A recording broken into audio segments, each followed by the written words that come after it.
Bismillahirrahmanirrahim.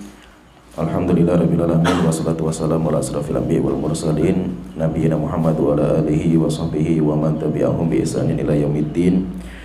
Amma ba'du. Kita melanjutkan pembahasan hadis Arba'in An-Nawawiyah. Hadis 40 hadis pilihan yang sangat penting di dalam pondasi agama. Hadis 42 ini adalah hadis terakhir yang dibawakan oleh Imam Nawawi di kitab Arba'in beliau, yaitu kitab Arba'in. Arba'in itu 40-an, yaitu beliau menyebutkan 42. Setelah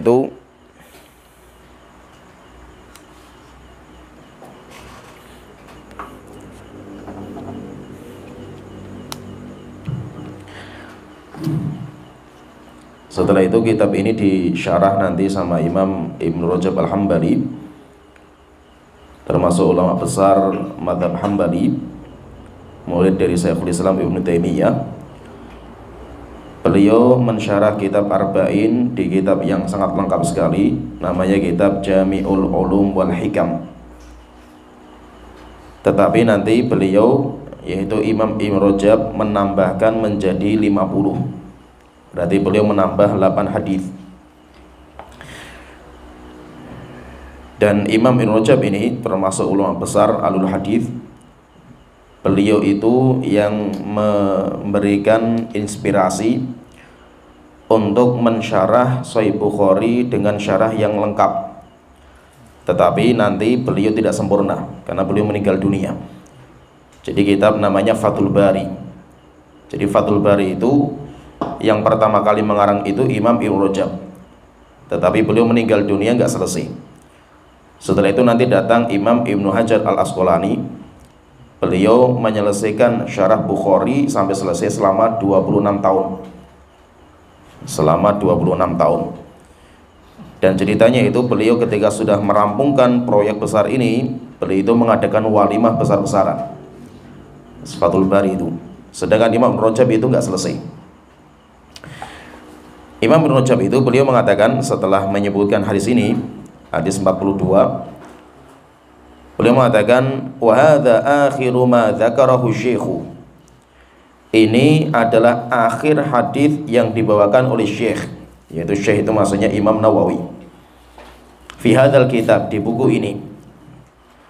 Wa nahnu bi aunillahi wa masyiatihi, maka kami dengan pertolongan Allah dan kehendak Allah, nadhkuru tatimmatal khamsina haditsan, kita melengkapi menjadi 50 hadis. Minal ahaditsil jami'ati li anwa'il ulumi wal hikami wal adab, di mana hadis-hadis 50 ini adalah hadis yang sangat lengkap, membahas tentang semua pondasi ilmu, kemudian hikmah dan adab.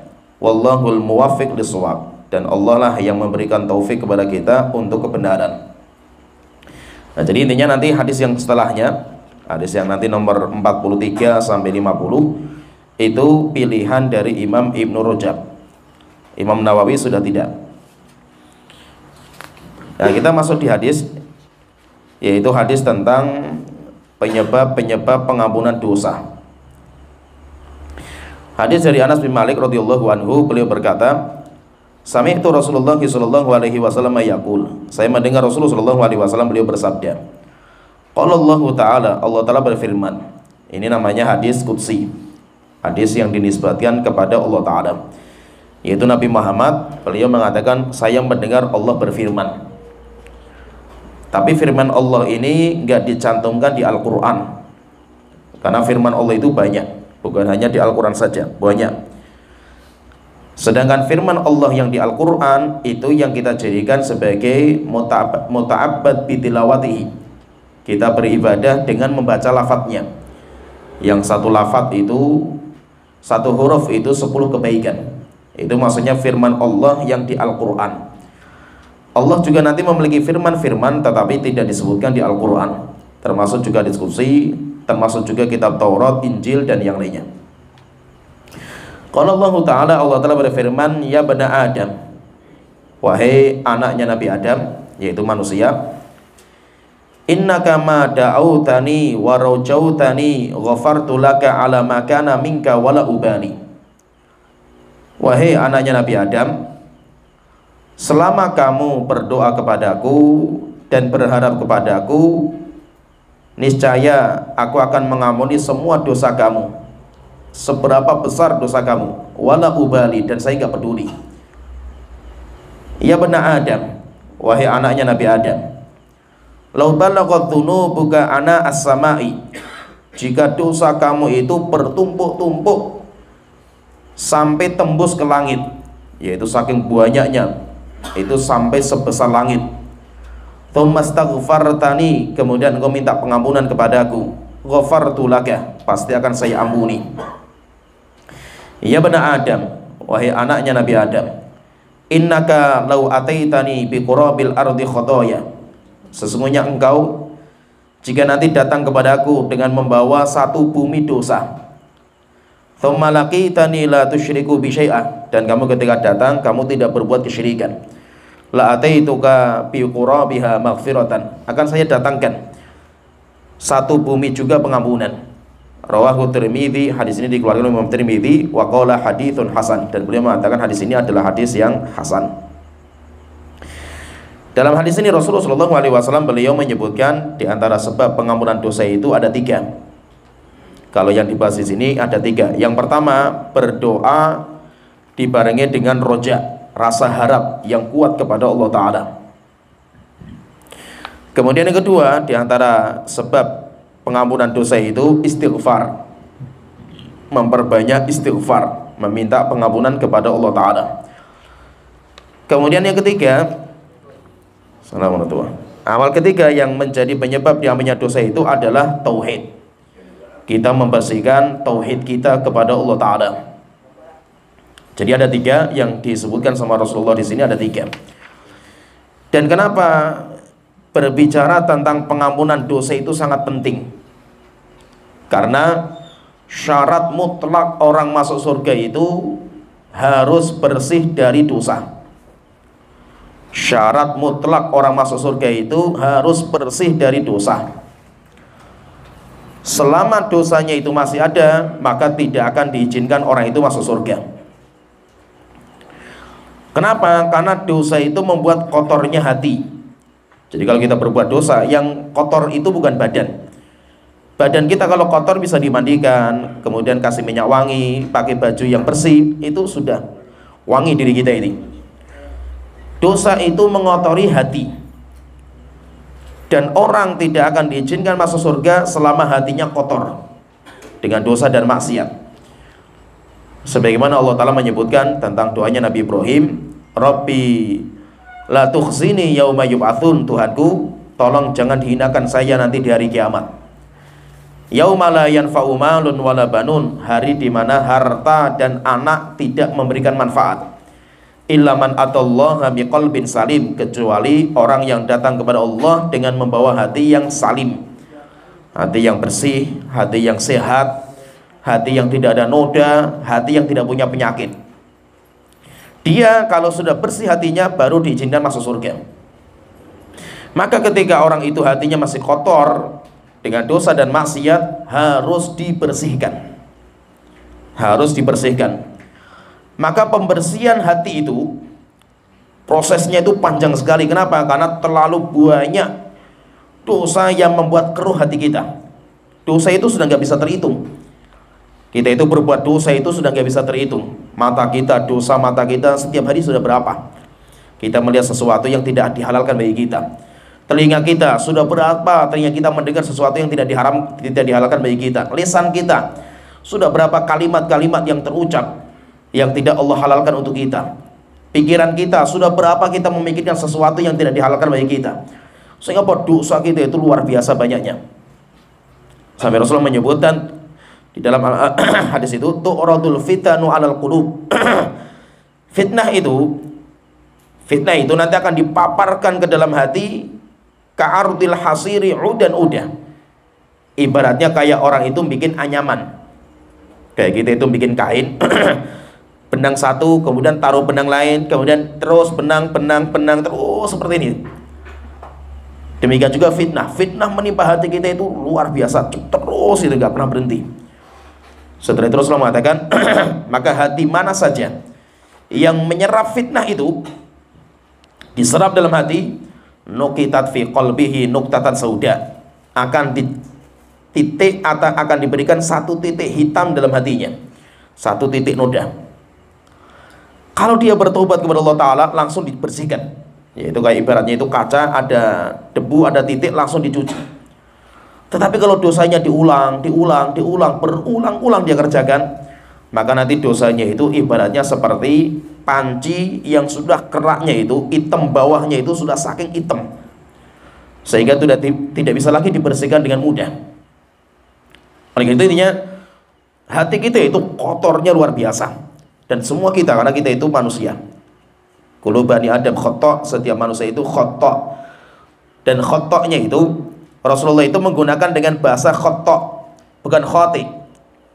Khati' kalau kita belajar bahasa Arab, khati' itu namanya isim fa'il. Kalau khati' itu isim fa'il itu ya orang yang berbuat keliru sekali, dua kali, itu namanya khati'. Tapi Rasulullah di sini mengatakan kullu bani Adam khata'.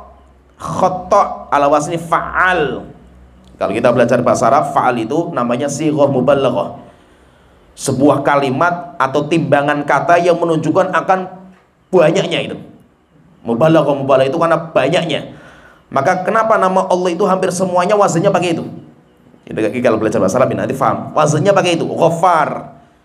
Walaupun ada juga nama Allah Ghafir, Ghafiridz dzambi wa qabilit taubi. Ghafir itu yang mengampuni, sekali dua kali mengampuni namanya Ghafir. Kalau Ghaffar yang sering sekali mengampuni. Razzaq, ala wasni Razzaq fa'al, Razzaq, Tawwab, itu hampir semua nama Allah itu wazannya itu. Yaitu menunjukkan apa? Akan seringnya Allah itu mengampuni. Maka Rasul di sini mengatakan kullu bani Adam khata'. Setiap anak manusia itu khata'. Apa itu khata'? Itu kathirul khata'. Banyak sekali kesalahan yang dia kerjakan. Sampai kesalahannya itu terkadang nggak bisa dihitung. Besarnya bukan hanya satu gunung. Terkadang kalau dikumpulkan dosa kita, kesalahan kita itu bukan hanya satu gunung, satu langit dan bumi gitu. Yaitu sebesar bumi, kalau ditumpuk-tumpuk itu sampai nembus ke langit itu. Saking banyaknya dosa yang kita kerjakan. Maka ketika kita itu punya banyak dosa ini, Allah itu nanti memberikan kepada kita dua pilihan. Allah memberikan kepada kita dua pilihan. Anda membersihkan sendiri, yaitu silakan dibersihkan. Atau kalau tidak bisa, Anda tidak mampu, maka nanti Allah yang akan membersihkan. Nah, di sini yang disebut dalam hadis ini, yang kita bahas dalam hadis ini, itu adalah kita sendiri yang membersihkan. Di sini Allah menyebutkan kita sendiri yang membersihkan. Di sini dalam hadis ini kita tidak membicarakan tentang bagaimana proses Allah membersihkan. Kalau kita kumpulkan nanti antara hadis ini misalkan dengan pembersihan dosa, jadi bagaimana si dosa kita itu dibersihkan itu, nanti kalau Syekhul Islam menyebutkan pembersihan dosa itu semuanya ada 10. Ada 10 sebab dosa kita itu bisa dibersihkan. Ada 10, dan itu nanti banyak sekali, termasuk syafaat, termasuk musibah di dunia dan yang lainnya. Tapi itu bukan perbuatan kita. Itu bukan perbuatan kita. Yang kita bahas di sini bagaimana kita membersihkan dosa kita di dunia. Itu yang akan dibahas di sini.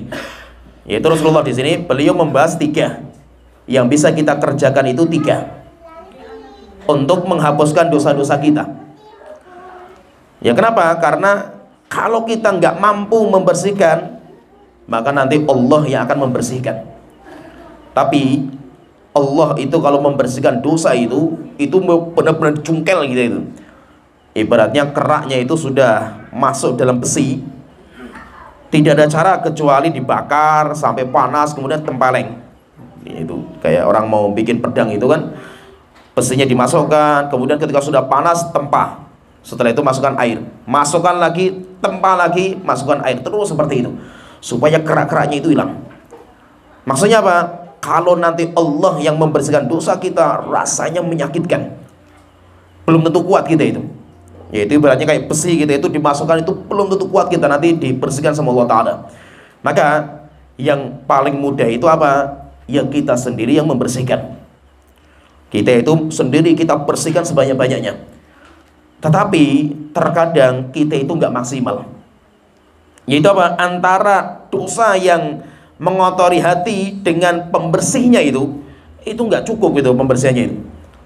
Akhirnya apa? Nanti orang itu meninggal dunia masih tersisa banyak sekali noda-noda dalam hati kita yang nanti giliran Allah yang nanti akan membersihkan.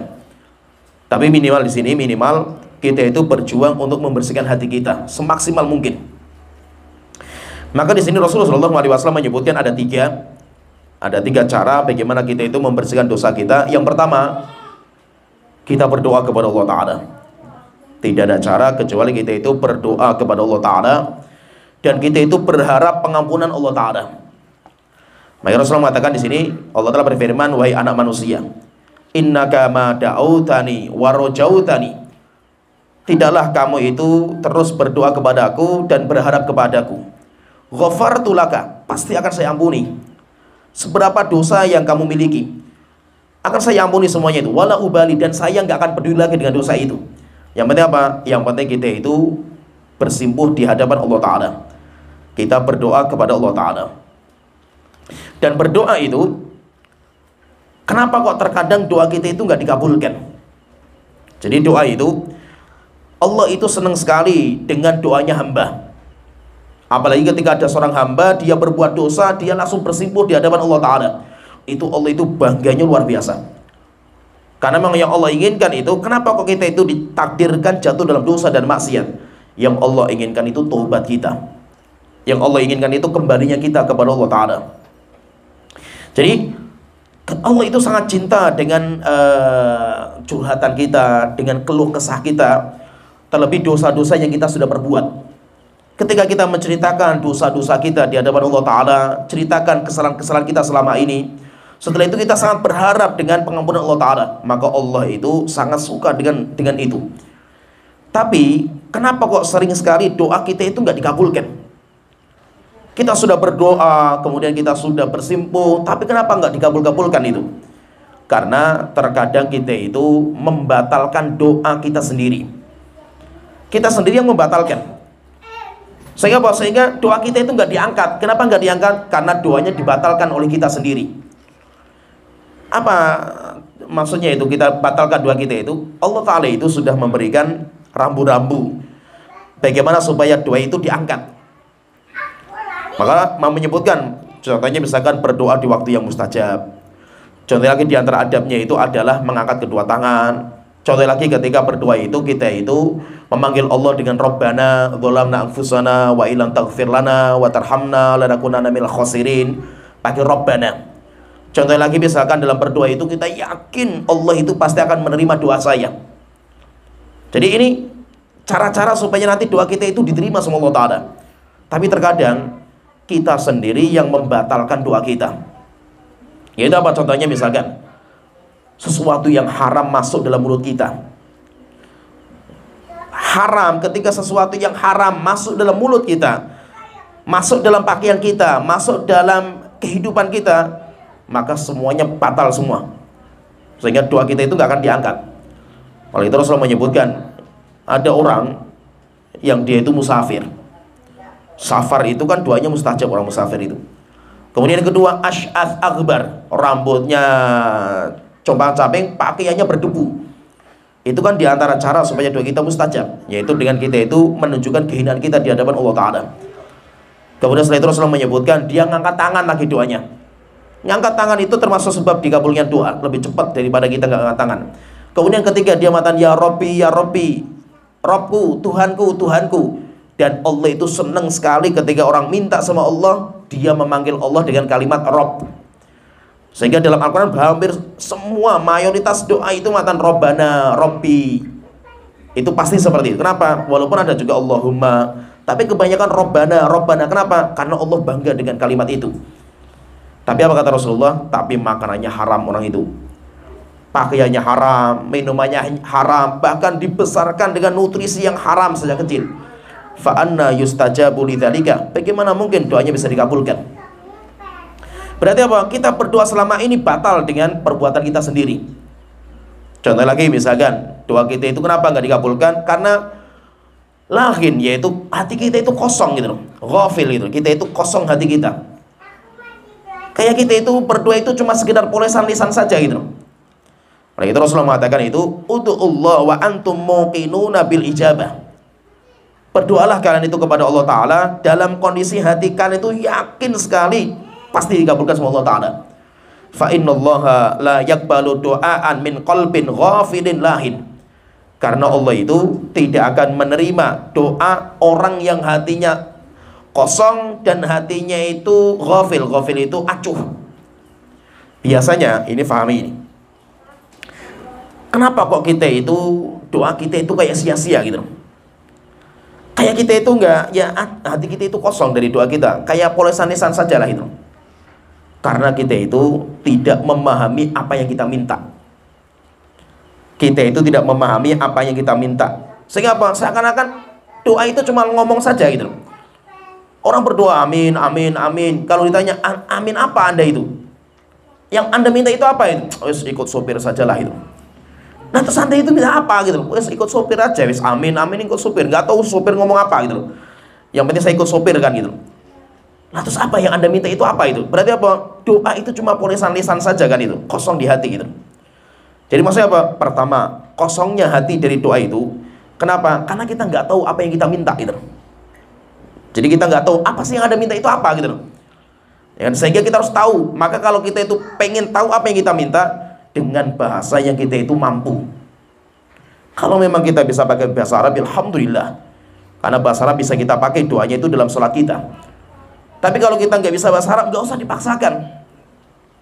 Bukan termasuk syarat dalam berdoa itu harus pakai bahasa Arab, enggak. Kecuali kalau kita berdoanya dalam sholat, iya. Karena sholat itu ibadah mahdhah. Sehingga bagi orang yang baru masuk Islam saja itu, dia baru masuk Islam, Al-Fatihah nggak hafal dia itu. Kemudian sholatnya bagaimana orang itu? Sholatnya boleh nggak dia itu baca terjemahan? Segala puji bagi Allah, Tuhan semesta alam. Boleh nggak seperti itu? Nggak boleh. Kenapa? Karena sholat itu ibadah mahdhah yang harus pakai bahasa Arab, nggak bisa pakai terjemahan. Terus kalau kita ini baru masuk Islam, dia sholatnya nggak hafal Al-Fatihah, bacanya apa? Subhanallah, Subhanallah, Subhanallah. Rukuknya Subhanallah, tidak Subhanallah, semuanya Subhanallah. Kenapa? Karena ibadah sholat itu mahdhah. Seperti azan mahdhah, nggak bisa kita ganti dengan Allahu Akbar itu Allah Maha Besar, nggak bisa. Kenapa? Karena ibadah mahdhah. Makanya kalau kita itu bisa bahasa Arab dan kita bisa gunakan dalam doa kita, luar biasa dalam sholat kita. Apalagi ketika kita sujud, kita pakai doa itu, Masya Allah, luar biasa itu. Kita minta sesuatu sama Allah Ta'ala dan kita tahu bahasa Arabnya.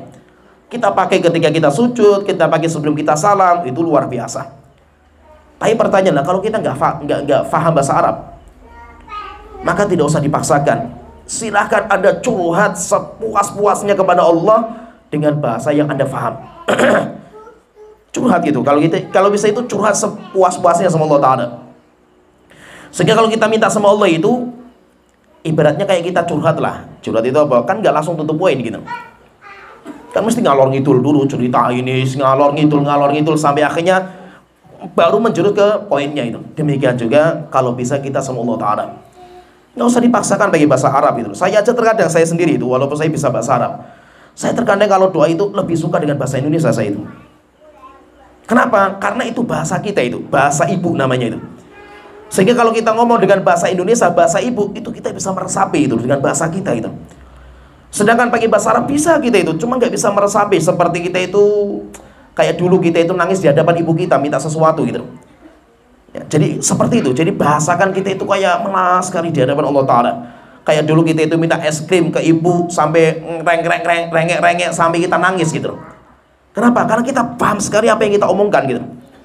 Sehingga maksudnya apa? Kalau kita itu doa supaya hati kita itu benar-benar menjiwai itu, sudah pakai bahasa Indonesia. Dan ibaratkan apa? Kayak kita itu minta sama orang tua kita lah itu. Sehingga apa? Silahkan Anda curhat sebanyak-banyaknya itu. Cerita ngalor ngidul dulu nggak apa-apa gitu. Walaupun apa? Walaupun Allah tahu semua yang kita ceritakan itu Allah tahu, tapi Allah suka dengan keluhan kita. Oleh itu ketika ada orang yang masuk gua, 3 orang yang masuk gua itu, Kan mereka masuk gua istirahat, tiba-tiba datang batu jatuh dari atas menutup pintu gua. Mereka nggak bisa keluar. Akhirnya mereka sepakat tidak ada cara kecuali kita berdoa. Bagaimana caranya doanya? Yuk kita cerita amal kita apa yang terbaik. Akhirnya yang pertama cerita panjang, wahai Tuhanku, Allah tahu, tapi Allah suka curhatan kita. Wahai Tuhanku, saya itu punya 2 orang tua. Orang tua saya sudah tua renta. Saya itu pengembala kambing. Saya itu dulu ketika pulang, mesti kalau pulang gembala kambing, saya peraskan susu kambing saya berikan kepada orang tua. Sisanya baru saya berikan kepada anak dan istri saya. Suatu ketika, wahai Tuhanku, saya ini mengembala kambing terlalu jauh, sehingga saya pulangnya terlambat. Akhirnya saya ketika pulang mendapatkan bapak ibu saya sudah tidur. Saya tetap peraskan susu untuk keduanya. Tapi saya nggak bisa memberikan susu ini kepada anak istri saya sebelum ibu saya minum, sebelum bapak saya minum. Saya pun juga nggak bisa membangunkan mereka. Akhirnya apa yang saya kerjakan? Saya berdiri di samping ranjangnya bapak saya dan ibu saya. Saya cuma bawa nampan, bawa mangkok isinya susu. Anak saya sampai nangis minta susu, nggak saya kasih. Sampai akhirnya bapak saya, ibu saya itu bangunnya subuh. Semalam suntuk saya berdiri membawa mangkok ini. Setelah bapak saya, ibu saya bangun, langsung saya berikan, sisanya saya berikan kepada anak dan istri saya. Saya itu apa? Dia mengatakan, wahai Tuhanku, jika memang amal saya ini ikhlas karena Engkau, selamatkan kami dari gua ini. Akhirnya bahwa pintu guanya bergeser. Berarti maksudnya apa? Curhat, silakan Anda itu curhat gitu, nggak apa-apa gitu. Saya biasa seperti, kalau saya sendiri sering seperti saya curhat kepada Allah Ta'ala. Curhat apalah, kita misalkan, saya misalnya bicara masalah pondok misalkan, atau saya bicara masalah anak istri saya, curhat saya kepada Allah Ta'ala. Wahai Tuhanku, saya kondisi seperti ini, saya seperti ini, maka wahai Tuhanku, tolong ampuni dosa saya, atau tolong mudahkan saya, atau seperti ini. Dan saya lebih suka dengan bahasa Indonesia kalau saya itu, kecuali kalau dalam sholat, kecuali kalau doa-doa yang biasa, maksudnya doa-doa yang ya biasalah kita pakailah dalam diri kita. Tapi ada doa tertentu di mana itu hajat kita sendiri khusus gitu. Nah kalau seperti itu maka silakan kita itu pakai bahasa yang kita fahami. Ini jadi yang pertama, ketika kita itu pengen hati kita itu memang menghayati doa kita itu, yang pertama apa? Kita harus paham dulu apa yang kita minta itu apa. Kemudian yang kedua, supaya hati kita itu menghayati itu, tunjukkan kita itu sangat butuh dengan apa yang kita minta. Tunjukkan kita itu butuh gitu. Sehingga ketika kita minta sesuatu, gambarkan dalam diri kita itu sesuatu yang sangat kita butuhkan gitu. Sehingga beda antara orang yang minta dia sangat butuh dengan orang yang minta yang nggak terlalu butuh gitu. Ibaratnya kayak gini, misalkan saya sekarang, misalkan alhamdulillah saya sehat. Saya minta, wahai Tuhanku, berikan saya kesehatan. Biasa gitu. Kalau nggak dikasih pun nggak ada masalah. Saya alhamdulillah masih sehat saya kan itu. Saya sekarang ekonomi saya lagi di puncak gitu. Wahai Tuhanku, tolong mudahkan rezeki saya. Alhamdulillah sudah rezeki saya sudah lancar. Mau ditambah alhamdulillah nggak ada masalah juga, cukup bagi saya kan itu. Sehingga ibaratnya apa? Dia ngomong itu hanya cuma sekedarnya ngomong saja lah gitu. Dia nggak merasa butuh dengan apa yang dia minta gitu. Itu yang menjadikan doa kita itu lahin. Doa kita itu ghafil, kosong, nggak ada isinya sama sekali di hati kita itu. Sehingga Allah tidak butuh dengan doa seperti itu. Baik, kalau kita minta sesuatu, kenapa kita minta misalkan diulang-ulang? Kan biasanya kita kalau berdoa itu kan ditutup dengan Rabbana atina fid dunya hasanah wa fil akhirati hasanah wa qina adzabannar. Tunjukkan bahwasanya saya itu butuh dengan hasanah di dunia. Saya itu sangat butuh sekali hasanah nanti di hari kiamat. Wa qina adzabannar, dan selamat dari api neraka jahanam. Itu benar-benar kita menghayati, kita itu butuh sekali itu gitu. Sampai akhirnya terkadang saking butuhnya kita itu sampai kita itu merengek-rengek di hadapan Allah Ta'ala itu. Karena kita membutuhkan gitu. Maka itu apa? Kita itu jangan sampai doanya itu cuma sekedar doa global. Misalkan kita punya doa apa? Kita minta sesuatu, misalnya ibu saya sakit. Apa doanya? Rabbana atina fid dunya hasanah wa fil akhirati. Doa apa gitu masa itu? Ini kebaikan semua kan gitu. Nah, yang kita butuhkan kan ibu saya sehat kan gitu. Ibu saya itu sembuh dari penyakitnya. Ini fokus kita yang sangat kita butuhkan gitu. Walaupun nanti di akhir itu kita tutup dengan Rabbana atina fid dunya, nggak apa-apa gitu. Tapi bukan itu. Yaitu doa yang terlalu global gitu. Tapi kita jelaskan, wahai Tuhanku, saya punya orang tua yang sekarang lagi kritis di rumah sakit. Ibu saya sakit ini, wahai Tuhanku, tolong sembuhkan ibu saya.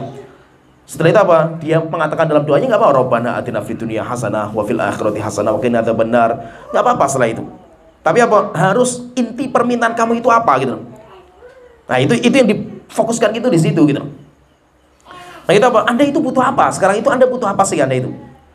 Ya, saya itu butuh apa itu? Itu yang saya sangat butuhkan. Misalkan ini suatu ketika ya. Suatu ketika itu kita pas lagi ingat dosa. Suatu ketika alhamdulillah masa itu, suatu ketika memori kita akan dosa itu ingat. Walaupun sudah bertahun-tahun kita lupa dengan memori itu gitu. Subhanallah itu, suatu ketika memori kita ingat gitu.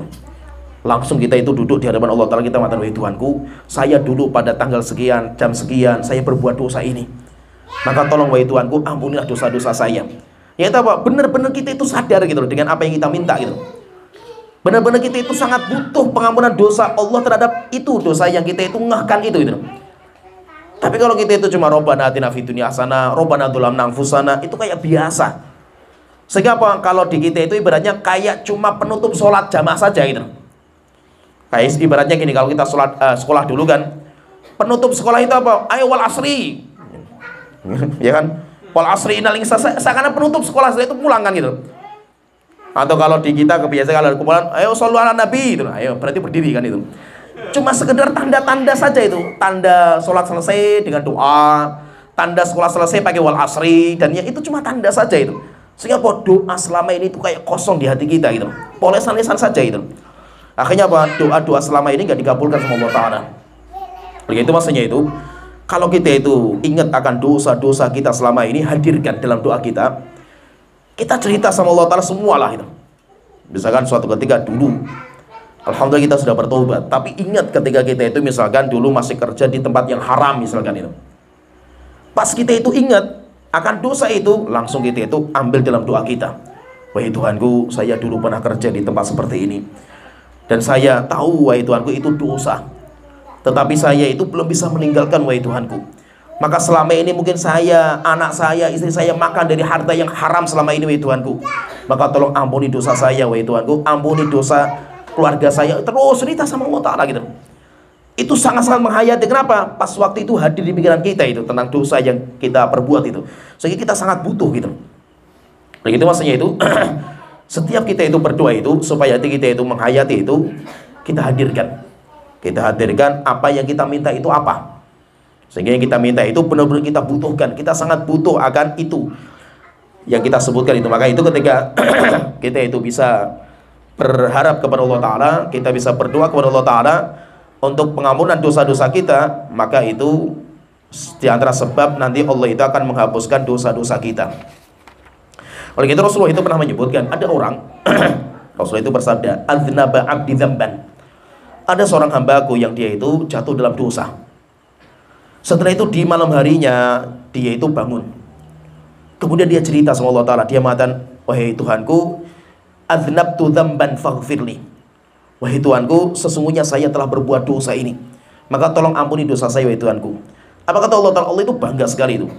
Sampai Allah Ta'ala mengatakan kepada para malaikat, wahai para malaikat, coba lihat hambaku ini. Dia sangat tahu kalau dia itu punya Tuhan yang bisa mengampuni dosanya.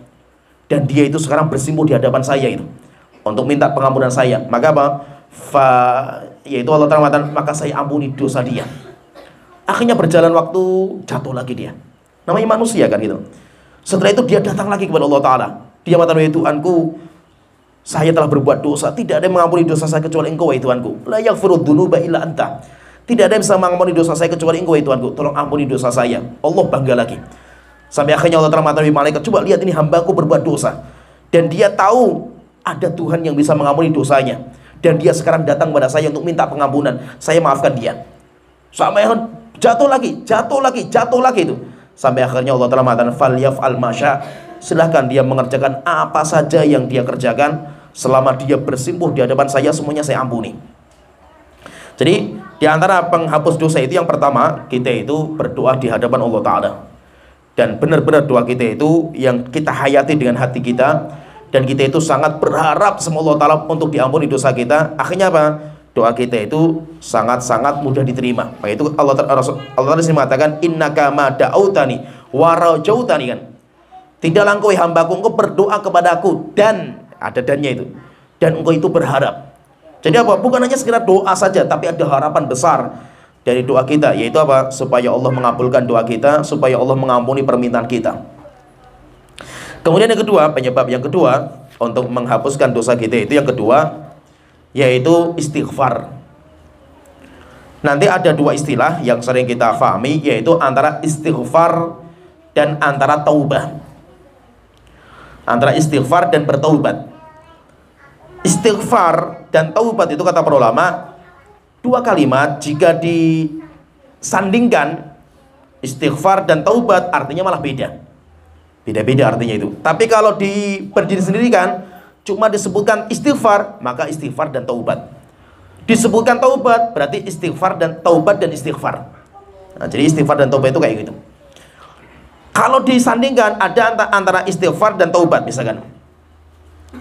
Yaitu kalau misalkan diperintahkan kita itu untuk bertaubat dan istighfar. Maka contohnya misalkan Rasulullah mengatakan dalam doa, yaitu Rasulullah itu mengatakan, astaghfirullahalladzi la ilaha illa huwal hayyul qayyum wa atubu ilaih. Saya beristighfar kepada Allah Ta'ala, zat yang tidak ada sesembahan yang berhak disembah kecuali Dia, yang maha hidup lagi maha berdiri, dan saya bertaubat kepadanya. Sebutkan istighfar, sebutkan taubat. Kalau disebutkan dua-duanya ini, maka artinya beda. Contohnya misalkan Rasulullah mengatakan, wahai manusia, wallahi inni la astaghfirullah wa atubu ilaihi. Wahai manusia, saya itu beristighfar dan bertaubat kepada Allah minimal setiap hari itu 70 kali. Disebutkan antara istighfar dan taubat. Apa bedanya itu kata para ulama? Kalau disebutkan istighfar dan taubat, maka istighfar itu untuk lisan. Lisan kita mantan astagfirullah, astagfirullah, astagfirullah, astagfirullah. Itu namanya istighfar. Sedangkan taubat, taubat itu untuk perbuatan hati dan perbuatan badan. Sehingga taubat itu apa? Taubat itu hati menyesal dari perbuatan itu. Kemudian anggota badan kita meninggalkan. Itu namanya taubat. Ya kan? Tapi kalau disebutkan sendirian, jadi gini, istighfar dan taubat itu kalau disebutkan bersamaan, saya beristighfar dan bertaubat kepada Allah. Maksudnya apa? Lisan saya membaca astagfirullah, astagfirullah, hati saya itu menyesal, kemudian badan saya itu meninggalkan. Ucapan lisan astagfirullah itu namanya istighfar. Perbuatan kita meninggalkan itu, dosa itu, dan hati kita menyesal, itu namanya taubat. Nah, jadi kalau disandingkan itu malah artinya beda, cakupannya beda. Tapi kalau disebutkan sendiri, ayo kita seperti misalkan ini, wahai hambaku, kalau kamu itu beristighfar kepadaku, pasti akan saya ampuni dosa-dosa kamu. Cuma disebutkan istighfar, tobat gak disebutkan. Maka berarti apa? Di sini itu istighfar dan bertobat. Bukan hanya lisan mata astagfirullah, astagfirullah, tapi perbuatannya masih ngulangi terus kan itu, bukan. Tapi istighfar di sini, istighfar dibarengi taubat kepada Allah Ta'ala. Ya ayyuhalladzina amanu tubu ilallahi taubatan nasuha. Wahai orang yang beriman, bertaubatlah kalian kepada Allah dengan taubat yang sebenarnya. Apakah cuma bertobat itu dia meninggalkan dengan perbuatan badan, dia menyesal dengan dirinya? Enggak. Dia bertobat dengan menyesal dan meninggalkan, dibarengi dengan mengucapkan lisan astagfirullah sebanyak-banyaknya. Nah, jadi istighfar dan taubat itu kayak itu, atau istilahnya kalau dalam kaidahnya itu kalimatani idza ijtama'ata ikhtalafata wa idza ikhtalafata ijtama'ata. Dua kalimat kalau disandingkan artinya malah beda. Tapi kalau disebutkan sendirian malah mencakup yang lain. Itu namanya istighfar dan taubat. Kemudian ada juga namanya istighfar dan rahmat. Istighfar dan rahmat. Bedanya apa? Kalau istighfar itu, jadi Allah kalau merahmati saya dan Allah itu menerima taubat saya atau istighfar itu. Bedanya istighfar itu bagi yang sudah punya dosa. Jadi istighfar itu artinya kan dari kalimat ghafara. Ghafara itu menutup. Kayak seorang petani yang yaitu tanah dibuka, taruh biji kemudian ditutup tanah itu. Nah, itu namanya istighfar itu aslinya itu. Istighfar itu apa? Menutup dosa yang sudah kita kerjakan. Itu namanya istighfar. Sedangkan rahmat itu apa? Rahmat itu Allah memberikan taufik kepada kita untuk dosa yang belum kita kerjakan. Ada sesuatu yang mau kita kerjakan, gara-gara Allah memberikan rahmat kepada kita, akhirnya nggak jadi kita itu. Nah, itu namanya rahmat. Kalau Allah merahmati kita, berarti Allah itu memberikan taufik untuk tidak jatuh dalam dosa-dosa nanti-nantinya. Sedangkan kalau istighfar, istighfar itu yang sudah terjadi, dosa-dosa kita yang sudah terjadi, supaya ditutupi sama Allah Ta'ala dengan pengampunannya. Nah, jadi intinya di sini, kalau kita perhatikan di sini, bahwa di antara sebab kita itu diampuni dosa kita itu dengan kita itu beristighfar kepada Allah Ta'ala, yaitu lisan kita itu meminta pengampunan kepada Allah Ta'ala, kemudian diri kita itu mengamalkan taubat kepada Allah Ta'ala dengan taubat yang terbaik. Dan istighfar yang terbaik, kalau lisan kita itu pengen istighfar, kan tadi Rasulullah mengatakan beliau itu istighfar setiap hari minimal 70 kali. Di hadis yang lain Rasulullah mengatakan Rasulullah itu terkadang istighfar itu setiap hari itu 100 kali. Bahkan ada seorang sahabat mengatakan, saya duduk bersama Rasulullah, Rasul itu kalau diam, beliau itu istighfar. Saya hitung duduknya beliau itu, kata sahabat ini, saya hitung istighfarnya Rasul itu 100 kali. Itu sekali duduk, sehingga Rasul itu sering sekali istighfar. Astagfirullah, astagfirullah, itu sering sekali itu. Dan sebaik-baik istighfar, lafadznya itu, kalau lafadznya itu, sebaik-baik lafadznya itu dinamakan dengan sayyidul istighfar. Jadi ada sebuah lafadz, cara kita itu mengutarakan pengampunan, minta pengampunan dosa kita itu dinamakan dengan sayyidul istighfar. Dinamakan dengan sayyid, pemimpinnya, pemimpin semua lafadz permintaan pengampunan. Sebagaimana dalam hadis Sahih Bukhari dari Syaddad bin Aus radhiyallahu anhu, Rasulullah sallallahu alaihi wasallam beliau bersabda, sayyidul istighfar, pemimpin lafadz istighfar, ayyaqulal abdu, ketika seorang hamba berkata, Allahumma anta rabbi, la ilaha illa anta, khalaqtani wa ana abdu, wa ana ala ahdika wa wa'dika mastata'tu, a'udzubika min syarri ma sana'tu, abu'u laka bi ni'matika alayya wa abu'u bi dzambi faghfirli fa innahu la yaghfiru dzunuba illa anta. Itu istighfar yang terbaik. Yaitu apa? Istighfar itu sebelum kita minta langsung pengampunan, kita itu muliakan dulu Allah Ta'ala, kita puji-puji Allah Ta'ala, kita cerita tentang diri kita yang banyak dosa dan maksiat. Setelah itu baru kita minta pengampunan. Maka kita katakan, Allahumma anta rabbi, wahai Tuhanku, engkau itu Tuhanku, engkau itu Tuhanku, anta rabbi, engkau itu Tuhanku, la ilaha illa anta, tidak ada yang berhak disembah kecuali hanya engkau, ya Tuhanku. Khalaqtani wa ana abdu, engkau telah menciptakanku dan aku telah menjadi hambamu. Wa ana ala ahdika wa wa'dika mastata'tu, dan saya terus di atas perjanjian engkau, ya Tuhanku, sampai kemampuan saya, batas akhir kemampuan saya. A'udzubika min syarri ma sana'tu, saya berlindung kepada engkau, ya Tuhanku, dari kejelekan apa yang saya kerjakan selama ini. Abu'u laka bi ni'matika alayya, saya terus kembali berharap kepada kenikmatan engkau yang diberikan kepada aku. Wa abu'u bi dzambi, dan saya terus meminta untuk dosa-dosaku yang selama ini saya kerjakan. Faghfirli, ampunilah aku, wahai Tuhanku, fa innahu la yaghfiru dzunuba illa anta, karena tidak ada yang mengampuni dosa kecuali hanya engkau. Jadi maksudnya apa? Sebelum kita itu minta pengampunan kepada Allah akan dosa kita, kalau bisa itu Allah kita puji dulu. Contohnya misalkan doa ketika malam Lailatul Qadar itu kan, Allahumma innaka afuwun tuhibbul afwa fa'fu anna, Tuhanku, engkau itu zat pemaaf, tuhibbul afwa, sangat mencintai pemaafan, fa'fu anna, maka tolong maafkan kami. Nah, jadi seperti itu. Maka itu intinya, kalau bisa itu sebanyak-banyaknya. Dan itu sebenarnya mudah gitu. Mudah sekali orang istighfar itu, Masya Allah, mudah sekali. Kita naik motor saja istighfar bisa gitu. Kita ibu-ibu yang masak di rumah saja istighfar bisa itu. Maka di antara cara supaya permintaan kita itu mudah dikabulkan, jadi ada, kata para ulama itu ada sebuah resep supaya doa selama ini yang kita panjatkan itu mudah dikabulkan. Caranya apa? Lisan kita itu kita perbanyak istighfar. Kenapa? Karena Nabi Nuh saja itu, beliau ketika berdakwah kepada kaumnya itu kan dia mengatakan, faqultu astaghfiru rabbakum innahu kana ghaffara.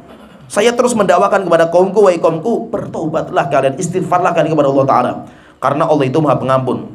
Yursilis sama alaikum midrara, kalau kalian itu terus beristighfar, Allah akan menurunkan air hujan kepada kalian. Wa yumdidukum bi amwalin wa banin, Allah akan mengaruniakan kepada kalian anak, dan Allah akan mengaruniakan kepada kalian harta yang melimpah. Wa yaj'al lakum jannatin wa yaj'al lakum anhara, Allah akan menjadikan negeri kalian kayak surga, dan Allah akan menjadikan air sungai itu mengalir. Nah kita apa? Subhanallah, istighfar itu luar biasa kalau kita sering istighfar. Sampai ada yaitu cerita itu, ada sebuah cerita itu, ada seseorang, yaitu Imam Ahmad. Jadi Imam Ahmad itu, beliau itu safar ketika menuntut ilmu, Tiba-tiba beliau itu karena kondisi kondisi alam lah, hujan atau kemalaman, beliau itu sampai terdampar di sebuah kampung. Kemudian beliau itu sampai gak tahu itu di mana gitu. Akhirnya beliau itu mampir di sebuah warung makan. Akhirnya bingung juga itu, kenapa kok saya di sini gitu. Akhirnya dia itu lihat orang yang jualan itu, dia itu istighfar terus itu. Dia nggak tahu juga kalau itu Imam Ahmad itu. Akhirnya tanya, Pak, ini di mana ini? Jelaskan, ini kota ini. Kemudian tanya, ini bapak siapa gitu? Ya saya penjual roti di sini itu. Kemudian karena melihat kesolehan, kayak penjualnya itu kayak orang soleh sekali, dan dia itu istighfar terus bikin roti sambil istighfar itu. Sampai akhirnya penasaran itu, Pak, saya pengen bertanya, apakah doa selama ini itu Allah kabulkan itu? Yaitu karena memang orang yang istighfar itu permintaannya mudah dikabulkan. Akhirnya kata dia apa? Sudah semua dikabulkan sama Allah Ta'ala, kecuali satu. Kecuali satu. Saya terus istighfar, doa ini belum dikabulkan sama Allah Ta'ala. Akhirnya ditanya, apa yang kau minta, Pak? Gitu. Apa kata dia? Saya pengen berjumpa sama Imam Ahmad gitu. Akhirnya apa? Gara-gara doa ini saya terlantar di sini gitu. Akhirnya saya musafir sampai kehujanan, lari sampai nyasar ke warung makan sini itu karena doanya bapak itu gitu.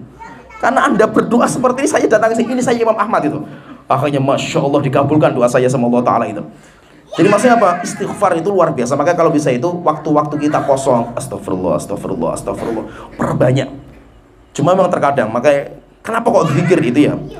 Ibadah yang sangat murah, ibadah yang sangat mudah, tapi Masya Allah kita ngerjakan itu susahnya luar biasa itu. Susah sekali itu. Kenapa? Modalnya cuma pikiran sebenarnya itu. Kita itu ngah waktu itu, ini waktu kosong, ini istighfar itu. Jadi ngahkan pikiran kita untuk istighfar, untuk bertasbih, itu terkadang nggak ngeh gitu. Misal gini, kita naik motor ya, dari rumah menuju tempat kerja 10 menit, coba bayangkan itu. Coba kalau seandainya 10 menit itu kita istighfar berapa gitu. Astagfirullah terus itu. Antum nggak usah mikir gitu. Kalau saya kan nggak, kalau saya kan terkadang baca Quran gitu. Tapi rupanya membaca Quran itu kalau di tengah jalan itu sering lupa gitu loh. Akhirnya pusing juga itu. Sampai di mana tadi bacaan Qurannya kan itu. Tapi yang paling mudah itu astagfirullah, nggak usah mikir kita itu kan itu. Itu saja sering lupa kita itu. Sampai tempat kerja, Masya Allah tadi mau istighfar nggak jadi, saya lupa kan gitu loh. Nanti kayak gitu terus itu. Nggak jadi gitu loh. Taunya kapan? Kalau sudah berlalu baru aduh Masya Allah saya mau istighfar nggak jadi kan itu. Kenapa? Syaitan nggak akan ngizinkan kita itu, pikiran kita itu ngah untuk istighfar itu.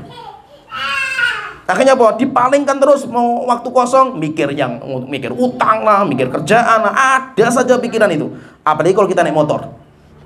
Coba kita naik motor apalagi macet itu, mikirnya itu apa saja nggak gendah lah kita pikirkan itu. Coba kalau seandainya kita mikir keutamaan zikir, kita mengatakan astagfirullah, baru ingat kita sadar itu. Kita baca ingat keutamaan orang baca Al-Quran, baca Al-Fatihah saja, nggak usah susah-susah itu. Diulang-ulang terus berapa keutamaan kita kan itu. Tapi ngahnya itu susah sekali itu, karena syaitan itu memang memalingkan kita itu untuk berzikir kepada Allah Ta'ala.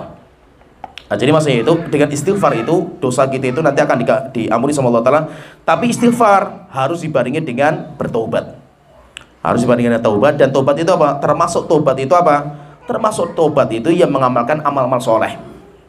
Kan kita taubat itu kan kita minta diampuni dosa-dosa kita, dan kita ditutupi dengan apa? Dengan amal-amal soleh sebagai penggantinya. Kalau kita misalkan mata kita berbuat dosa, kita istighfar kepada Allah Ta'ala, kita bertobat, kita menyesal, kemudian kita tinggalkan perbuatan itu. Tapi orang yang hebat lagi kalau dia itu bisa menutupi dosa matanya itu dengan berwudu. Dia bisa menutupi dengan membaca Al-Quran matanya itu. Sehingga apa? Sehingga dosa-dosa mata itu berguguran. Oleh itu kenapa ulama zaman dahulu itu, kebiasaan mereka itu hafal Quran 30 juz, mereka hafalannya seperti air mengalir. Tapi kalau sudah masuk bulan Ramadan, mereka itu tidak menghafal bacanya itu, tapi mereka melihat mushaf. Supaya apa? Supaya mata kita itu dibarengi dengan membaca sesuatu yang mungkin gak baik, melihat sesuatu yang gak baik. Setelah itu kita barengi dengan membaca Al-Quran. Akhirnya apa? Akhirnya mata melihat Al-Quran itu bisa minimal menghapuskan pandangan mata selama ini gitu. Jadi seperti itu. Jadi kita ketika berbuat dosa dengan satu anggota badan, kita ganti dengan kebaikan. Supaya apa? Kebaikan itu menutupi. Maka Rasulullah mengatakan, wa atbi'is sayyi'atal hasanata tamhuha. Kalau kalian berbuat kesalahan, tutupi, ikuti dengan kebaikan. Niscaya kebaikan itu akan menutupi kesalahan kita. Dan itu apa saja, kita berbuat dosa dengan tangan misalkan, maka kita ganti dengan beribadah. Oleh itu kan pernah itu Wahsy itu, dia itu kan membunuh Hamzah dengan tombak. Akhirnya setelah itu kan dia masuk Islam nantinya itu. Akhirnya apa kata dia? Dia ngatakan sama tombaknya itu, dulu saya pernah membunuh manusia terbaik dengan engkau. Akhirnya apa? Saya ingin membalas kesalahan saya itu. Dengan cara apa? Akan saya gunakan kamu untuk menebus dosa saya. Akhirnya apa? Dia berangkat dalam perang Yamamah. Setelah itu perang melawan Muslim Al-Kadzab. Sampai akhirnya tombaknya Wahsy itu tembus ke jasadnya Musailamah. Matinya kan karena dia, karena Wahsy itu, Musailamah itu, sampai tembus ke dadanya itu. Akhirnya mati. Akhirnya apa? Ditebus. Jadi maksudnya apa? Kita itu berbuat dosa dengan mata, dengan mulut, kita ganti dengan ibadah, supaya apa? Ibadah kita itu menghapuskan dosa-dosa kita itu. Nah, itu diantara konsekuensi kalau kita itu bertobat, kita itu beristighfar kepada Allah Ta'ala. Kemudian yang ketiga itu diantara sebab dosa kita itu nanti akan diampuni sama Allah Ta'ala, yaitu kita itu membersihkan tauhid kita. Bersihkan keimanan kita itu, kita bersihkan. Dan rupanya iman kita itu perlu diperbaiki. Kayak istilahnya kalau kita itu HP, ada aplikasi itu perlu diupdate lagi. Terus diupdate, demikian juga iman kita. Kalau iman kita itu sudah bersih, maka dosa-dosa kita itu akan berguguran. Karena tauhid kita, karena iman kita. Oleh karena itu ada orang-orang yang saking kuatnya tauhidnya mereka kepada Allah Ta'ala, sampai akhirnya mereka itu masuk surga tanpa dihisab, tanpa diazab. Hisab azab saja enggak itu. Kenapa? Karena dosanya berguguran dengan tauhid dia kepada Allah Ta'ala itu. Siapa itu? Rasulullah mengatakan ada 70.000 orang. Dalam sebuah riwayat setiap 1.000 membawa 70.000. Dalam sebuah riwayat setiap satu mereka membawa 70.000, setiap satu mereka itu.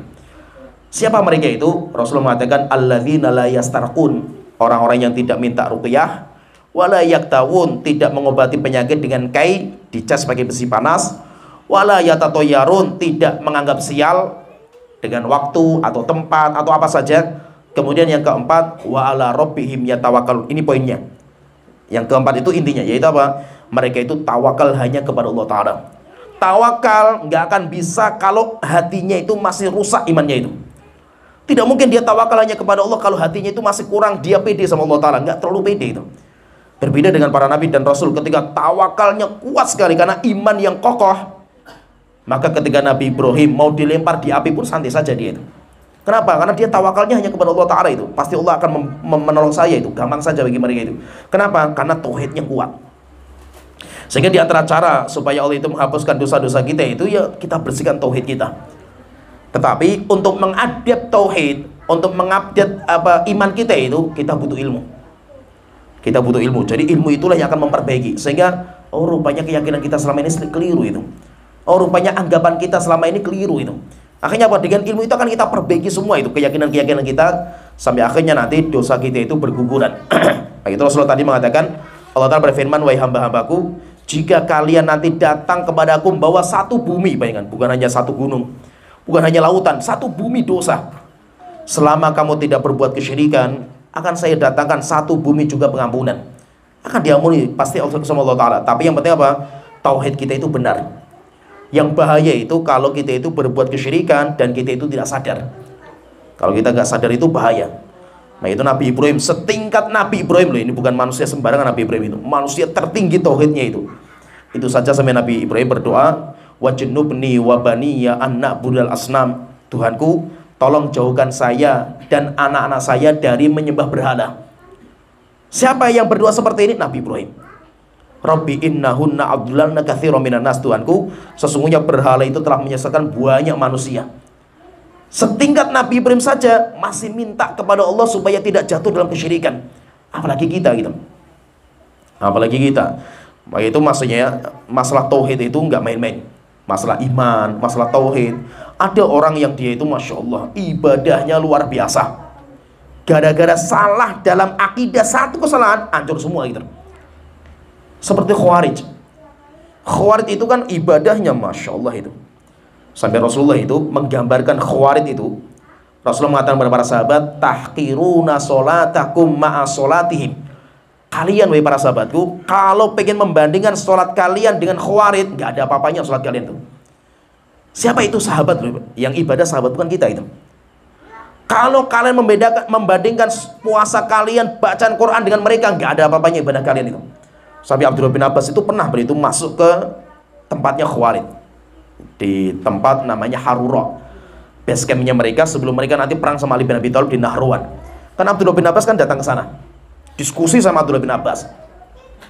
Abdullah bin Abbas melihat langsung bagaimana sifatnya mereka Khawarij itu.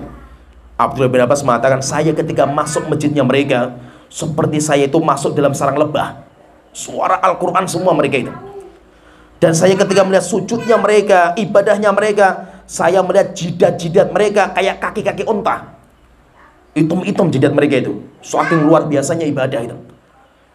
Tapi seperti ini ibadahnya, apa kata Rasulullah? Gila benar, anjing-anjing neraka mereka itu. Coba ya, mereka ibadahnya kayak gitu, tapi anjing neraka. Kenapa? Karena masalah akidah. Coba ya, nggak ada masalah, nggak main-main, masalah akidah. Karena dia mengkafirkan orang muslim karena dosa besar.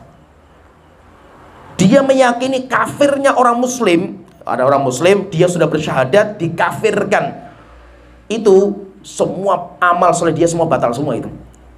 Gara-gara masalah keyakinan loh bayang, masalah keyakinan ya. Pernah suatu ketika juga Abdullah bin Umar, maka keyakinan itu nggak main-main itu, keliru sedikit fatal semua itu. Akidah itu kalau keliru sedikit fatal. Abdullah bin Umar itu, beliau itu sudah tua renta sekali itu. Tiba-tiba datang dua orang ini datang dari Kufah atau dari Basrah, sebagian riwayat Basrah, dari Basrah. Kenapa di Basrah itu muncul sebuah kelompok penghafal Quran, rajin belajar agama. Tapi mereka meyakini bahwasanya takdir itu nggak ada. Takdir itu nggak ada. Kenapa? Karena di Al-Quran nggak ada kata mereka.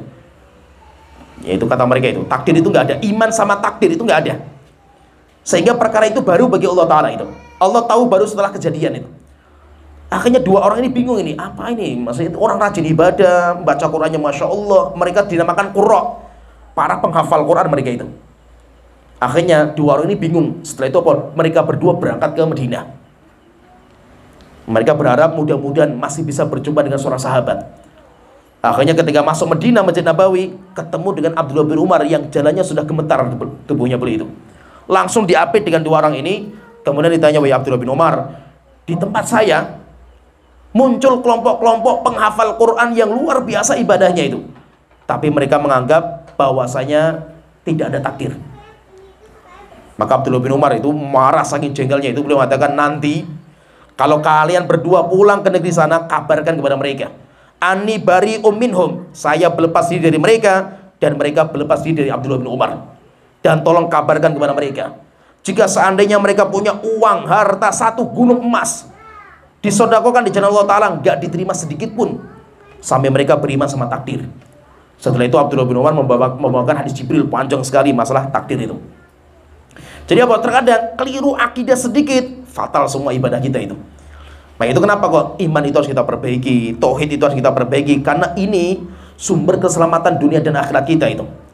Ya, gara-gara kita itu keliru sedikit masalah iman, masalah tauhid, semua ibadah yang kita bangun semuanya batal semua.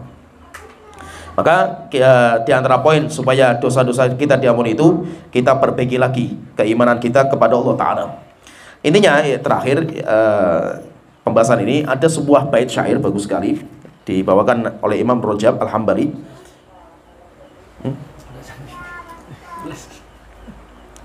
Ini jadi maksudnya apa? Harapan kita kepada Allah Ta'ala. Jika bukan karena Allah, kita sudah mungkin putus asa lah dengan dosa-dosa yang kita kerjakan. Terlalu banyak dosa-dosa kita itu. Ada sebuah syair, tapi bentuknya syair, itu dibawakan sama Abu Nuwas, atau kalau kita namanya Abu Nawas, ya kan? Sosok namanya Abu Nuwas, bahasanya Arabnya itu Nuwas, tapi di kita jadi Nawas, jadinya Abu Nawas. Abu Nawas itu, ini sebagai cerita ya, dia itu seorang dengan orang yang ahli syair dan orang yang kocak, sukanya ngelawak dia itu. Masa-masa muda dia itu, dia bergelimang dosa dan maksiat, sehingga syair-syair awal-awal dia itu bisanya bicara masalah wanita, ya masalah-masalah kayak gitulah, masalah khomer yang diceritakan, masalah ini biasa anak muda gitu. Sampai akhirnya itu suatu ketika dia dipenjara karena ya itu masalah dosa itu. Ketika di penjara, disitulah dia mulai merenung, merenung sampai akhirnya syair-syair terakhir beliau itu banyak hikmah, banyak bijaksana. Akhirnya apa? Syair-syair terakhir beliau itu masya Allah bagus-bagus. Cuma orang itu terkenal Abu Nawas itu karena kocaknya, ya kan? Abu Nawas itu ya karena itu kayak gitu. Padahal dia tidak tahu bagaimana taubatnya Abu Nawas di akhir-akhir. Sampai akhirnya itu ketika beliau meninggal, ini cerita, tapi ini cerita ya, nggak ada riwayatnya, masih riwayat dalam hadis. Ketika dia cerita meninggal itu, teman-teman akrab dia, kan dia nanti kumpul dengan para ulama, kumpul dengan orang-orang soleh. Ya. Setelah itu dia itu ketika meninggal itu ada orang yang berjumpa dengan dia dalam mimpi. Yaitu ada seorang ulama lah ya. Ya, teman akrabnya dia itu bermimpi ketemu dengan Abu Nawas. Mendapatkan apa? Abu Nawas itu berada di tempat yang sangat tinggi, berada dengan penuh kenikmatan. Akhirnya ditanya, "Wahai Abu Nawas, apa yang menyebabkan kamu menjadi tempat yang seperti ini tingginya itu? Dari mana kamu dapat?"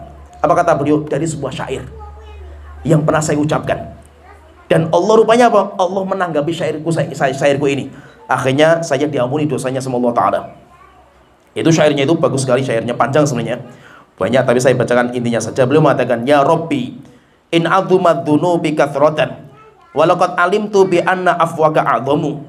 Wahai Tuhanku, jika seandainya memang dosaku itu telah terlalu banyak, tapi saya mengetahui bahwasanya pengampunan Engkau itu lebih banyak daripada dosaku, wahai Tuhanku. In kana la yarjuka illa muhsinun, famadzal ladzi yarju wa yad'ul mujrimu. Jika seandainya, wahai Tuhanku, yang hanya berharap kepada Engkau, bersimpul di hadapan Engkau cuma orang-orang baik saja, terus kemana orang yang penuh dosa seperti saya itu, kemana berharapnya kalau tidak kepada Engkau juga? Mali ilaika wasilatun illa roja wa jamilu afika thumma inni muslimu. Tidak ada harapan, tidak ada yang kita miliki, tidak ada wasilah perantara yang kita jadikan sebagai sarana untuk sampai kepada Engkau, Tuhanku, illa roja, kecuali rasa harap kita. Wa jamilu afika, dan pengampunan Engkau yang indah, wahai Tuhanku, thumma inni muslimu, dan saya itu seorang muslim. Yaitu kata beliau, tiga inilah yang menjadi harapan saya. Yaitu yang pertama, karena harapan saya kepada Engkau, Tuhanku. Yang kedua, karena Engkau itu maha pengampun. Yang ketiga, alhamdulillah saya itu masih muslim. Itu harapan saya. Akhirnya dari syair ini, setelah itu tadi dalam mimpi sebutkan beliau itu diampuni dosa-dosanya sama Allah Ta'ala. Dan intinya kalau kita pahami di sini, Allah itu maha pengampun. Dan Allah itu tidak akan mengungkit-ungkit kita dari masa-masa kelam kita selama kita itu bertobat kepada Allah Ta'ala. Banyak di antara kita semuanya punya masa kelam lah itu. Semua kita itu punya masa kelam, tetapi para sahabat lebih parah masa kelamnya daripada kita. Tetapi ketika para sahabat mereka bertobat kepada Allah Ta'ala dengan taubat yang nasuha, menjadi manusia terbaik mereka. Manusia terbaik bukan orang yang tidak punya masa kelam, tapi orang yang terbaik itu apa? Orang yang bisa menutupi masa-masa kelam dengan kebaikan setelah itu. Nah itu kenapa banyak ulama-ulama kita yang mereka bekas garong. Fudail bin Iyad itu bekas garong itu. Ada seorang ulama yang dia itu bekas seorang penyanyi. Ada juga seorang ulama yang dia itu seorang kafir, dan yang lainnya lah itu. Tapi ketika mereka bertobat kepada Allah Ta'ala dan memperbaiki keislaman mereka, akhirnya menjadi orang-orang hebat mereka itu. Sehingga maksudnya bahwa masih banyak harapan kepada Allah, itu masih besar pintu. Maka tidak ada cara kecuali kita bersimpuh di hadapan Allah Ta'ala. Ya sebenarnya sini pembahasan kita nanti insya Allah kita masuk di poin berikutnya. Di poin berikutnya berarti ini sudah bukan dari Imam Nawawi, tetapi itu dari Imam Ibnu Rajab Al-Hambali. Ya sebenarnya sini wa akhiru dawana alhamdulillahirabbil alamin sallallahu alaihi wa sallam wa alihi wa sahbihi ajmain.